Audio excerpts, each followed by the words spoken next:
si en cambio no tenés dólar en el Banco Central y seguís acumulando atraso cambiario, y va a ser difícil explicarle a los inversores, al FMI, a los que la ven de afuera con los dólares en la mano, que el esquema es consistente. Antes de comenzar, una sugerencia. Suscríbete ahora a Play en el botón de suscripción o en el link debajo del video. Ahora sí, comencemos. La inflación, ¿estamos de acuerdo que es un fenómeno macroeconómico? No es un fenómeno sectorial, obviamente empezando por Friedman, ¿no? Es siempre y en todo lugar un fenómeno monetario, es un fenómeno macro. No tiene que ver con el precio de la carne, con el precio de tal o cual servicio, ¿no? ¿Se entiende? Entonces, no, si uno ve la canasta básica total, 4,4 dio, la canasta básica total, que es la que mide la línea de pobreza, Sí. dio muy mal, y fíjense, venía en un proceso de desinflación muy notorio. En junio te había dado 2,6, te había dado Sí, ahí sí. 3,1, ahora te da 4,4. La canasta matrimonio y 2 hijos, 940.000 pesos para no ser pobre, familia tipo. A ver, más allá de todo eso, ¿cuál es el tema acá? Que me parece relevante, ¿no? Y hablando de las tres dudas, y en todo caso planteo esto y lo discutimos. Este esquema lo que plantea es una duda grande respecto a cuál es la consistencia de tu, de tu plan económico. Si vos podés desinflacionar simplemente con ajuste fiscal y monetario.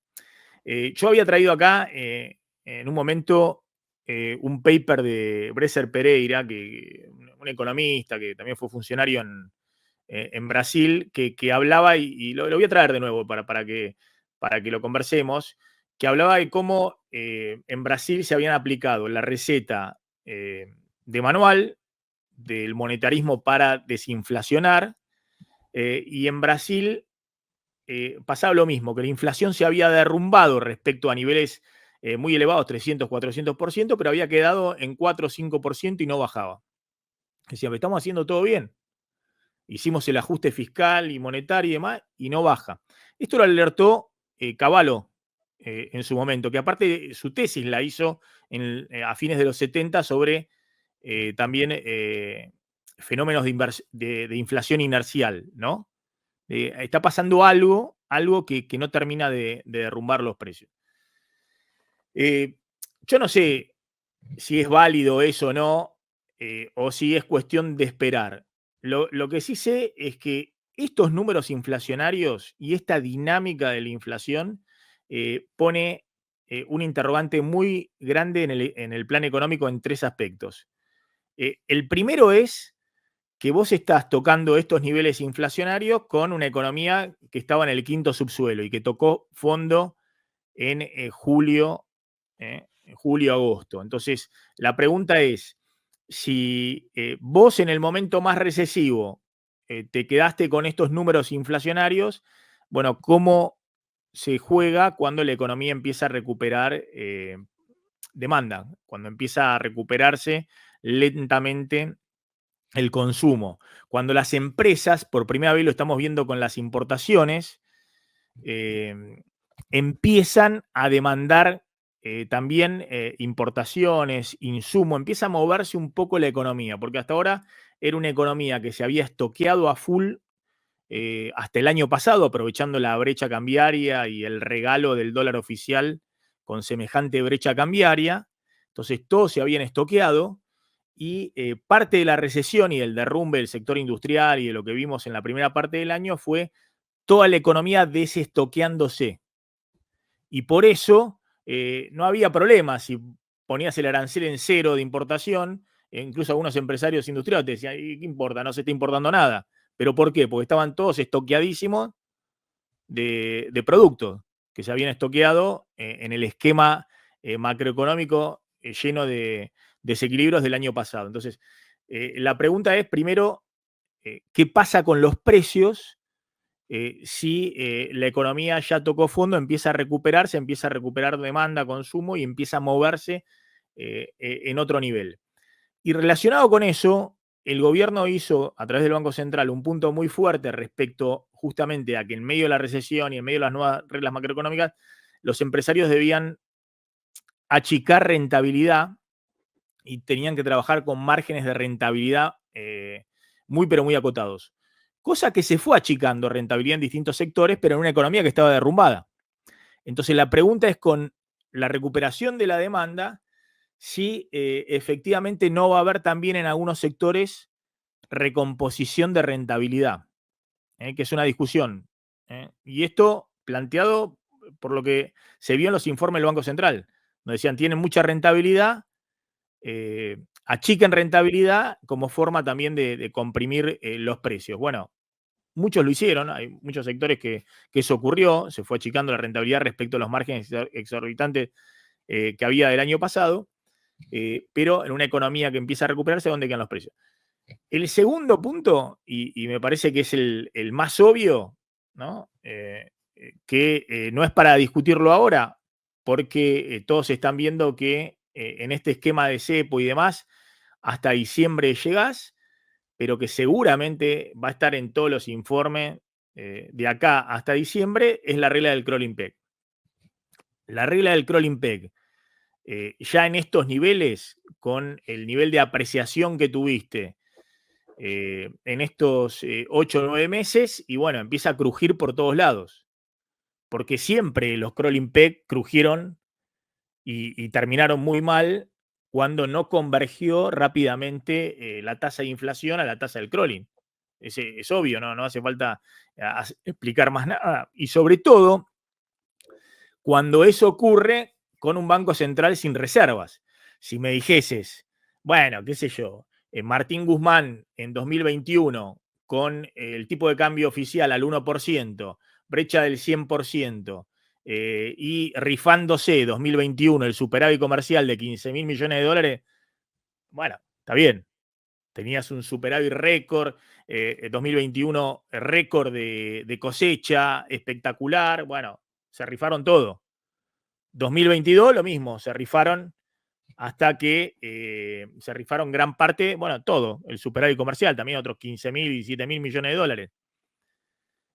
Ahora, en este momento que el Banco Central no tiene dólares, y bueno, todos van a ver eso. Si no entran capitales y el Banco Central no acumula dólares, que es la forma de comprar tiempo en un crawling que acumula cada vez más atraso cambiario, y bueno, está bien, zafás. Pero si eso no ocurre, tenés un problema muy grande y en algún momento, ese interrogante puede generarte muchos problemas. Dicho de otra manera, si sos, no sé, Sturzenegger, Caputo y Duhovne en 2017 y vas con el tipo de cambio, no sé, al 6% anual y la inflación en el 25%, y bueno, están lloviendo los capitales, no las inversiones, los capitales, en la colocación de deuda, en el ingreso de capitales financieros por la tasa positiva en dólares en el mercado local, bueno, qué sé yo.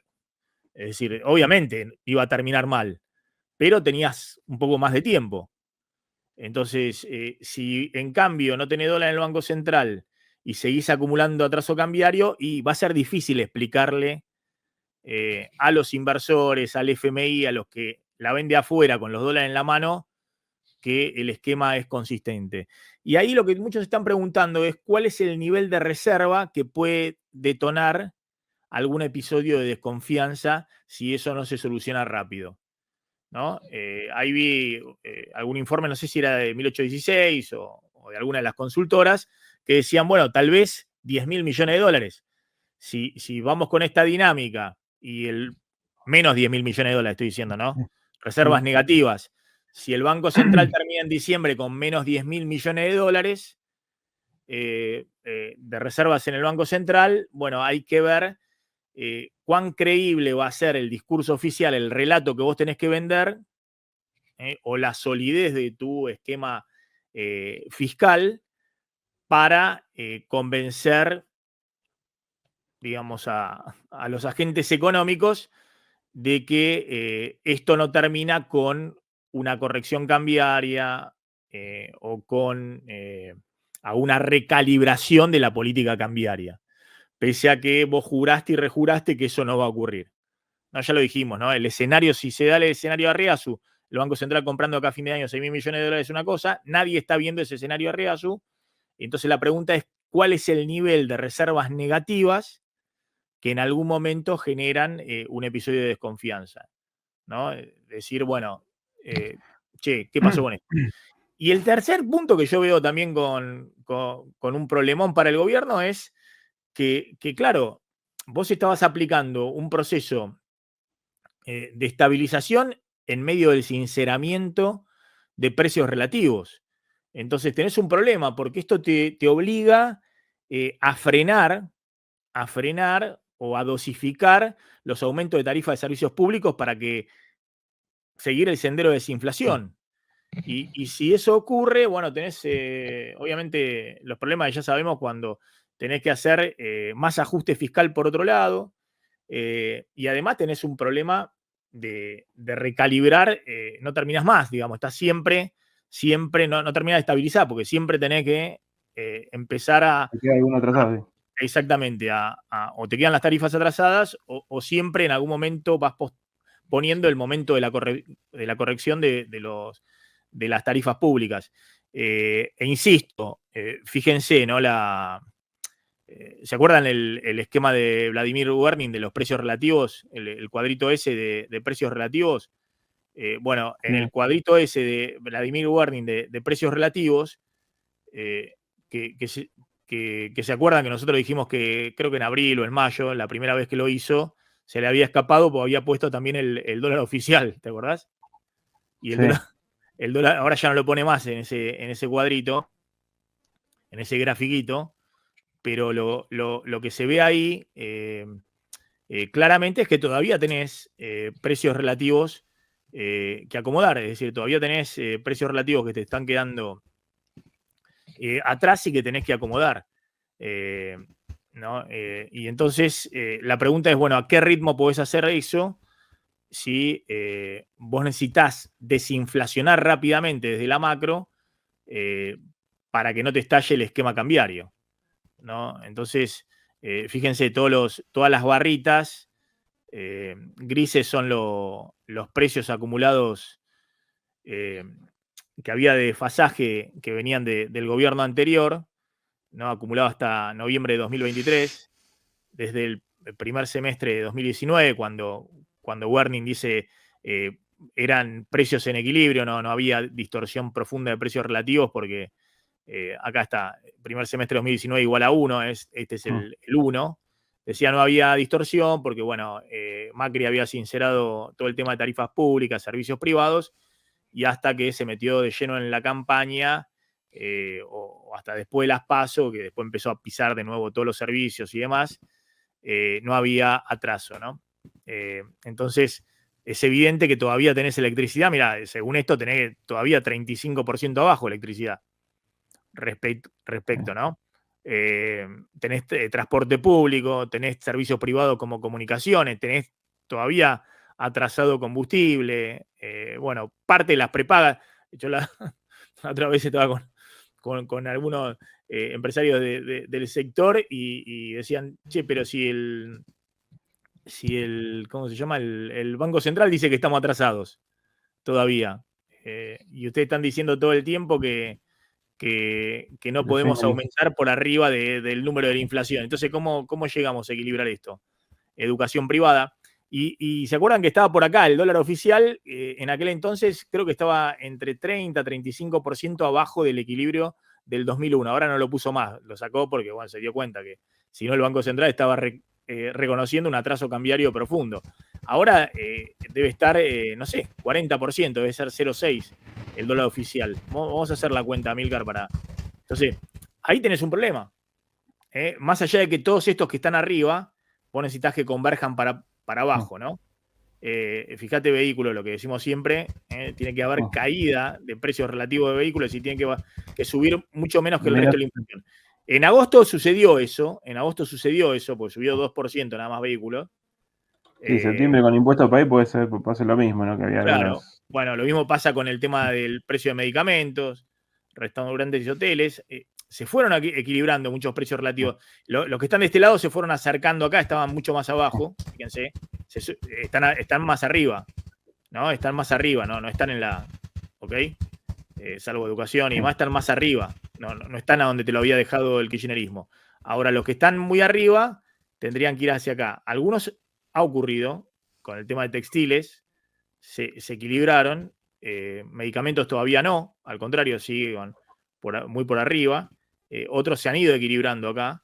Pero bueno, tenés un problema grande, porque yo creo que se mezclaron las dos cosas. Ese era el tercer punto de las dudas que dije, ¿no? Repaso. El primero es dónde te queda la inflación si esta economía empieza a recuperarse. El segundo es, ¿qué haces con el crawling peg si estás rebotando en 3 y 4% de inflación hasta fin de año? Como es el REM. El REM creo que le da, no sé, entre 3 y 4% de inflación hasta fin de año. ¿Dónde te queda en diciembre el tipo de cambio real y el crawling peg? Sobre todo si no acumulaste los 6.000 millones de dólares que dice Arriazu que van a aparecer por algún lado. Relacionado con eso, ¿dónde te queda el nivel de importaciones? Y la balanza comercial si las importaciones junto con la demanda interna empiezan a recuperarse. Y el tercer punto es este. ¿Qué haces con la corrección de precios relativos todavía pendiente si vos necesitas urgente que ya la inflación sea 2%? Entonces no le pueden ni clavar 4 o 5% todos los meses a los servicios públicos. Que de todas maneras, que le claves 4 o 5% es menos de lo que necesitas para acomodar esos precios relativos. En síntesis, tenés un problema.